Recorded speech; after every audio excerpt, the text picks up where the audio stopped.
Good afternoon, everyone. How are we doing? It's Tuesday, and yesterday we did the butter, so that went down really well. We have some of it ourselves, and I gave a nice piece of it to my mother-in-law who's 80. I had a phone call, I was chatting with her this morning on the phone, and she's loving her fresh butter, so it was definitely a hit. Today we're going to do something easy again, and I think the whole secret to bacon is it should be easy. So today's dish is a rhubarb cobbler. Any of you that watched our video from the garden this morning, we have plenty of rhubarb. We have some in the garden. Hi Margaret. We have some rhubarb in the garden. We also have another patch with some old rhubarb that was taken up from Alan's home place and planted. So we have plenty of fresh rhubarb, and I think there's nothing better than using what's actually in season. And if you can pick it up in the supermarkets, it's quite cheap at the moment, so that makes it even better to use. But when you have a quantity of it, you're kind of looking at recipes that are going to use it.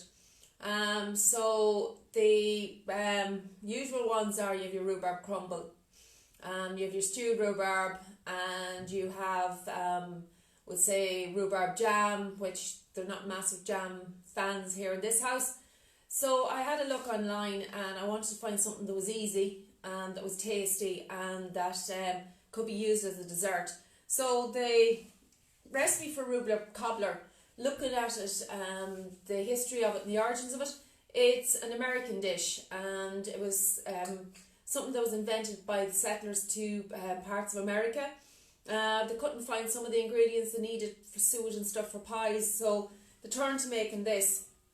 And they put the dough on top. At some places I think they used to put biscuits on top, and when they cooked and puffed up, they resembled a cobble street. So there's various reasons as to why it's called a cobbler, but it is a recipe that originated from the settlers in America.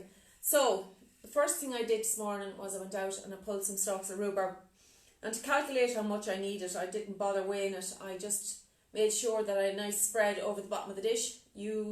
I found it better when I was doing this to have kind of 1.5 inches or so of rhubarb spread over a bigger area, because if you have the rhubarb piled up too high, it gets hard to cook in the centre. So it's just spread out. It's a dolmio dish. It's probably about 8 inches wide. It's more than 8-9 inches square. So I've just a nice spread of the rhubarb on the bottom of it, and that's how I'm going to measure it. So the first thing I want to do is prepare the rhubarb. And because it's an open pie, there's corn flour going in on the top of the rhubarb, and that is to soak up the juice and it'll thicken the juice when it is cooking, so you don't have as much risk of it bubbling out over the side of your dish. So there's 6 ounces of caster sugar going in there. Rhubarb is sour enough. And I have my corn flour. So you have about 4 tablespoons of corn flour. I think that's what was in the recipe. You can pick up the recipe from yesterday evening anyway. And I have my measuring spoons. Rhubarb lends itself to being blended with other flavours. So if you didn't have enough rhubarb, you could, apple is nice with it, ginger with rhubarb, orange with rhubarb, so you could grate an orange in here. Just trying to see, I'm trying to watch the message as well as they come up. So there are lots of flavours that work well with rhubarb that you can add in. Now I'm a fanatic for cinnamon. I would sprinkle cinnamon on my breakfast. I usually have a bowl of porridge in the mornings, and I have no problem sprinkling cinnamon on. So I'm just going to toss the whole lot so that they're evenly coated. So I want the corn flour to be coated on, not to sit in lumps on the top. I don't want to take a wooden spoon, it might do it either. So I just want to make sure that the fruit is coated and that the corn flour is broken up, because if you just sprinkle it on top, it can be a bit lumpy. Now you could sieve it on top, but this way everything's going to get reasonably evenly coated. So that's right to pop back in. Now you could grease your dish if you want to. Put a spray of oil on it for to grease tins, and that'll work either.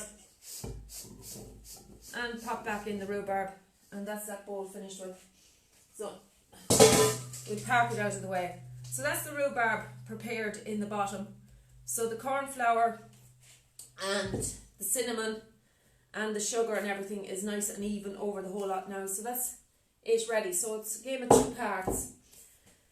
So then we just make like, it's like a scone mix almost. It's a wet mix in the sense that we're going to pop it on top with a spoon. So the first thing you do is sieve in 5 ounces of plain flour. And I have baking powder, so 2 teaspoons of baking powder go into that. 1 and 2. So the mix on top is like a nice soft scony type mix, and it does soak up some of the juice as well, so it's a good flavour in it.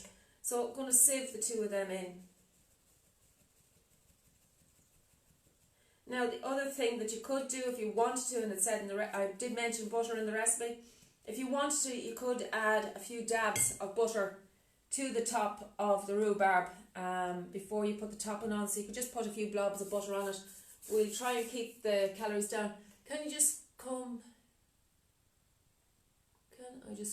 move in with you, Lucy? Not at the moment, but you know you're always welcome here.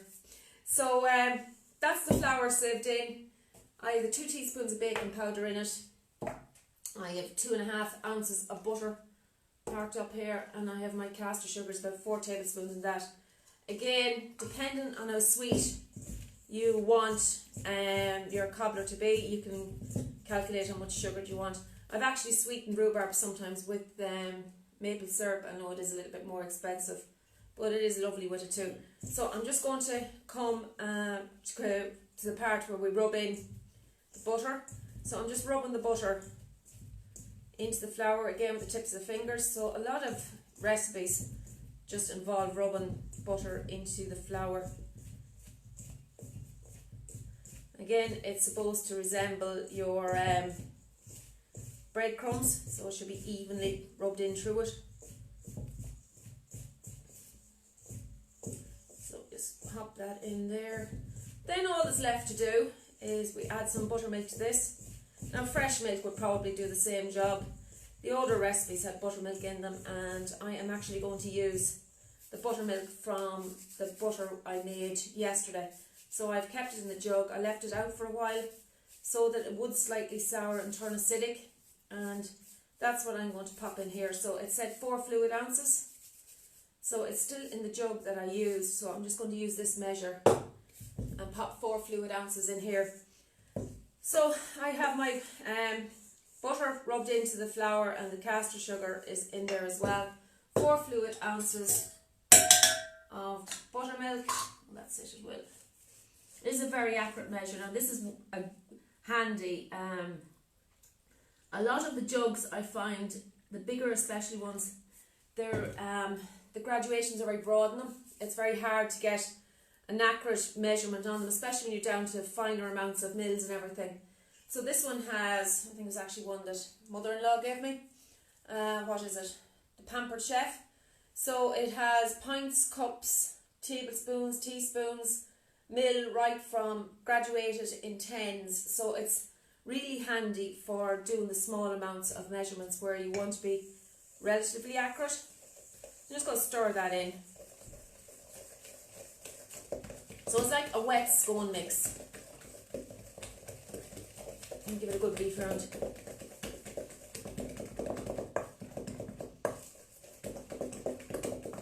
So I've just got a creamy, wet, similar drop scony type mix.